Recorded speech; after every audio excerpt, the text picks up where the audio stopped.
Dan pemirsa, kini untuk membahas apakah kesaksian Menko Marves Luhut Binsar Panjaitan menjadi bukti kuat tuduhan pencemaran nama baik yang dilakukan aktivis HAM Haris Azhar dan koordinator kontra Fathia Maulidiyanti. Kita akan langsung membahasnya. Bergabung bersama kami dari luar studio kuasa hukum Haris Azhar Maruf Bajamal serta pakar hukum pidana Asep Iwan Iriawan. Dan sebelumnya kami juga sudah berupaya untuk menghubungi pihak kuasa hukum Luhut Binsar Panjaitan, namun belum direspon. Jadi hanya dengan dua narasumber ini saja yang sudah bergabung. Selamat malam Mas Maruf dan juga Kang Asep. Terima kasih telah bergabung bersama kami. Malam Mbak Kania, selamat malam Mas Maruf. Ya, malam Mbak Kania, malam ya. Pak Asep.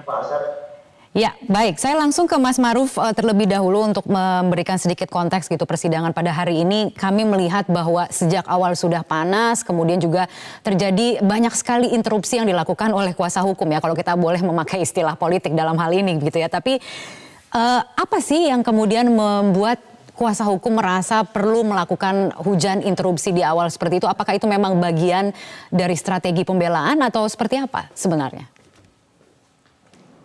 Ya, perlu mungkin saya klarifikasi di sini ya, Mbak Kania, bahwa persidangan ini panas bukan sejak dibuka oleh majelis hakim, tapi sejak kita masuk ke pengadilan itu sudah panas. Ya, ya. Saya, kuasa hukum, advokat, berupaya untuk masuk pengadilan itu kesulitan sekali, Mbak. Ini hal yang sangat berbeda. Dan kemudian peristiwa yang baru pertama kali mungkin di Republik ini, bagaimana kita, kuasa hukum, mau masuk ke pengadilan untuk bersidang, menjalankan tugas profesi, itu dihambat. Karena banyaknya petugas kepolisian yang menjaga pengadilan, persidangan. Yang kedua, yang perlu masyarakat tahu bahwa persidangan ini di Pengadilan Negeri Jakarta Timur itu seolah-olah persidangan yang spesial. Artinya apa? Kenapa saya menyampaikan seperti itu? Karena tidak ada satupun persidangan lain yang kemudian digelar. Pengadilan hari ini, Pengadilan Negeri Jakarta Timur itu tutup. Seolah-olah tutup demi kemudian melangsungkan perkara ini. Padahal kan tidak boleh kita seperti itu. Ada banyak pencari keadilan lain yang kemudian juga ingin mengakses pengadilan, tapi tidak bisa dilakukan. Ini catatan yang penting buat saya dan kemudian evaluasi kepada Pengadilan Negeri Jakarta Timur dan kemudian juga Mahkamah Agung. Bagaimana kami menilai bahwa pengadilan hari ini seolah-olah dibajak oleh petugas kepolisian. Nah, yang penting saya sampaikan di sini, kenapa kemudian banyak hujan interupsi apa segala macam, sedari awal memang perkara ini bukan perkara yang kemudian sebagaimana perkara yang pada umumnya. Karena ini melibatkan pejabat tinggi negara yang kemudian melawan rakyat biasa yang berupaya untuk mengadvokasi publik. Nah, ketidakadilan kemudian banyak terjadi dalam proses persidangan dan pengadilan ini. Dan kemudian hari ini hari ini menjadi terkonfirmasi kembali bagaimana adanya perbedaan perlakuan, bahwa ketika kita menyelenggarakan persidangan itu sepatutnya itu terbuka untuk umum. Tapi pengadilan hari ini ditutup dan kemudian kami kuasa hukum, saya bahkan suara sampai habis ini Mbak, untuk kemudian memarahi orang yang menghambat saya untuk menegakkan tugas profesi. Karena ada apa? Ini persidangan biasa. Lantas tapi kemudian Anda diperbolehkan untuk masuk ke ruang sidang? Ya betul, kami pada akhirnya diperbolehkan masuk ke ruang sidang dengan pembatasan yang sangat ketat oleh majelis hakim. Nah, ini yang kemudian menjadi catatan saya kepada pengadilan hari ini. Kalau kemudian dipertanyakan itu sebagai sebuah strategi, tidak. Itu sebenarnya natural aja. Bagaimana kita sebenarnya gelisah melihat situasi yang seolah-olah berbeda dalam persidangan kali ini. Seperti itu, Mbak. Oke. Baik, saya beralih dulu ke Kang Asep untuk mengomentari kalau begitu adakah situasi yang berbeda pada hari ini? Kalau kita melihat apakah memang ada upaya penghalang-halangan, apakah kemudian memang sidang ini dibikin sebegitu istimewa sehingga tertutup untuk publik? Kang Asep melihatnya seperti apa? Yang pertama betul, bahwa sidang itu kan tempat orang mencari keadilan, siapapun, tidak hanya Haris, ada Haris-Haris lain dan orang-orang lain. Jadi tidak boleh sidangku hari ini untuk satu perkara, itu catatan penting. Hanya karena satu perkara, sidang lain terhambat. Padahal ajas peradilan kan sederhana, mudah, biaya ringan. Nah, sekarang kedua, sidang betul nyatakan dibuka dan terbuka untuk umum. Hakim hanya menyatakan dibuka dan terbuka untuk umum. Artinya publik bisa masuk. Satu, itu yang kedua. Yang ketiga, sekarang situasi di lapangan jadi begitu tadi tanda petik memanas, saya kira ya bisalah katakan tanda petik, walaupun yang lebih panas dari ini banyak juga lah, tapi lebih panas api neraka daripada persidangan tadi gitu kan. Kan seharusnya diciptakan baru ruang sidang itu bikin nyaman dan aman. Tiga itu.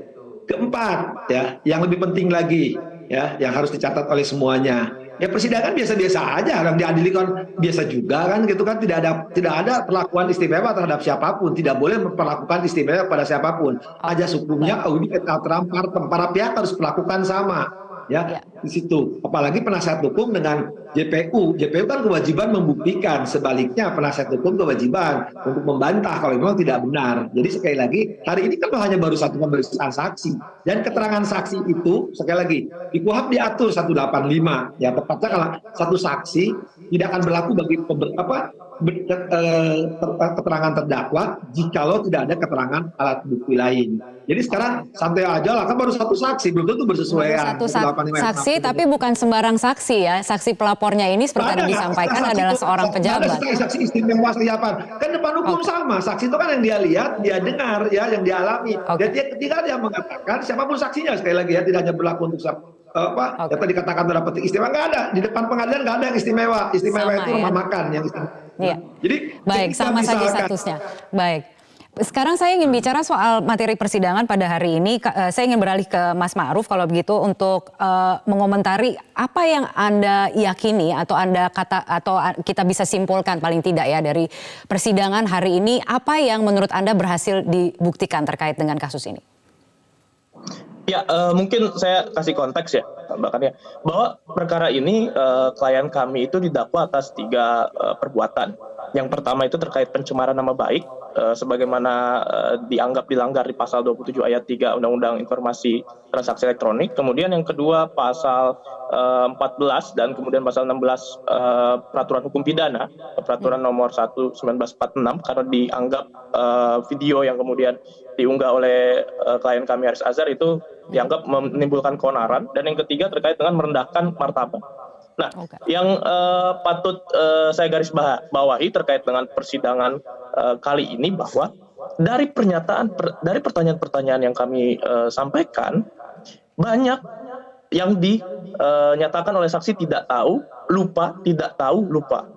Nah, dalam persidangan ini kami mencoba membuktikan bagaimana relasi antara saksi dengan materi muatan video yang disampaikan oleh Saudara Haris Azhar. Meskipun kemudian dalam persidangan bahwa saksi menyatakan misalkan dalam konteks dugaan bermain itu terkait dengan saham di PT Toba Sejahtera itu, secara struktur perseroan memang yang bersangkutan itu tidak ada di struktur perseroan, misalkan sebagai dewan direksi ataupun komisaris. Tapi saksi mengakui dengan terbuka bahwa dia masih bagian daripada pemegang saham.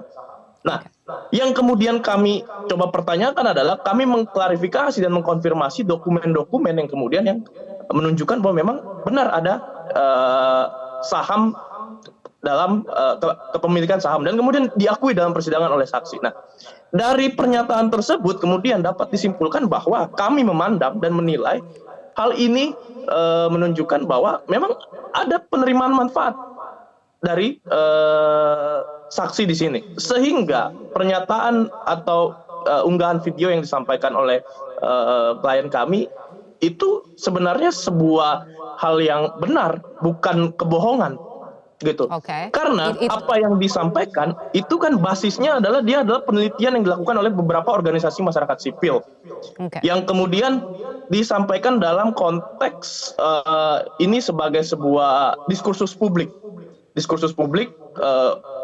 karena perlu kita ketahui bersama bahwa dari sisi profil dari saksi dari terdakwa ini, beliau memang aktivis-aktivis yang kemudian melakukan advokasi terkait dengan isu-isu Papua. Nah, dari unggahan tersebut kemudian sebenarnya Ya, bahwa kemudian ini yang kemudian kita lihat dalam proses persidangan bagaimana membuktikan bahwa kalau kita bicara soal bisnis tambang seperti yang dituduhkan oleh klien Anda begitu, ada sangkut pautnya begitu dengan saksi pelapor yang pada hari ini dihadirkan, bahwa kemudian dikatakan masih memiliki saham mayoritas tapi tidak dalam pengelolaan perusahaan.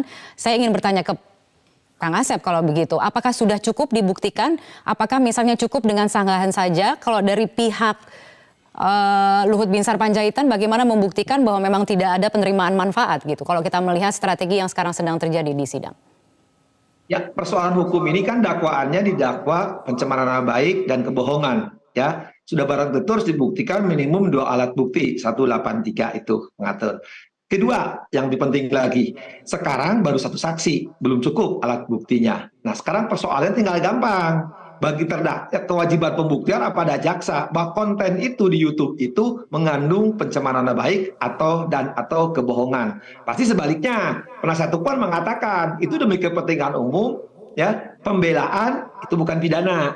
Nah, 2 masalah bagi penasihat jaksa, silakan buktikan bahwa itu pencemaran nama baik dan atau kebohongan, ya. Bagi penasihat hukum mengatakan bukan, ya, bahwa itu bukan tindak pidana. Tinggal itu. Nah, sekarang kan alat buktinya baru 1 bahkannya. Jadi kita belum menilai. Kan tadi saya katakan 185 ayat 2 itu keterangan saksi belum tentu menentukan kesalahan terdakwa tanpa didukung alat bukti yang lain. Maka harus ada persesuaian alat bukti. Jadi sekarang baru 1.